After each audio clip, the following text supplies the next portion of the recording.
রংপুর মানেই একসময় ছিল লাঙ্গল আর এরশাদ, কিন্তু সেই দাপট এখন অতীত।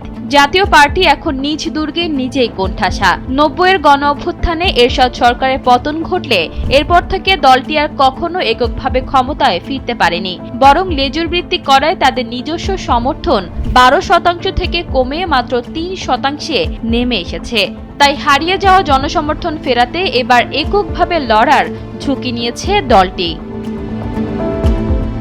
গত ৩ মেয়াদে আওয়ামী লীগের সাথে সমঝোতা করে চলায় জাপার গায়ে গৃহপালিত তকমা লেগেছে। এই লেজুর বৃত্তির কারণে রংপুরের সাধারণ মানুষের আবেগও এখন ফিকে হয়ে আসছে।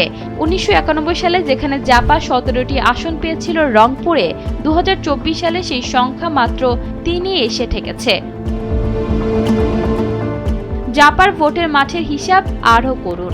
এক সময়ের প্রভাবশালী দলটির ভোটের হার ১২% থেকে কমতে কমতে এখন মাত্র ৩%-এর ঘরে এসে ঠেকেছে।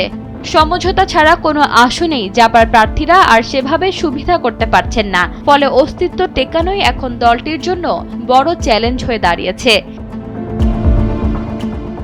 জাপার বর্তমান চেয়ারম্যান জি এম কাদের এবার আর কারো ছায়ায় থাকতে চান না। শত বাধা আর ষড়যন্ত্রের মধ্যেও তিনি এবার ২৪৩টি আসনে এককভাবে লড়ছেন। তিনি বলেন তার লক্ষ্য একটাই, বড় দলগুলোর সঙ্গে সমঝোতা থেকে বেরিয়ে এসে তৃণমূলের মানুষের কাছে জাতীয় পার্টিকে নতুনভাবে তুলে ধরা।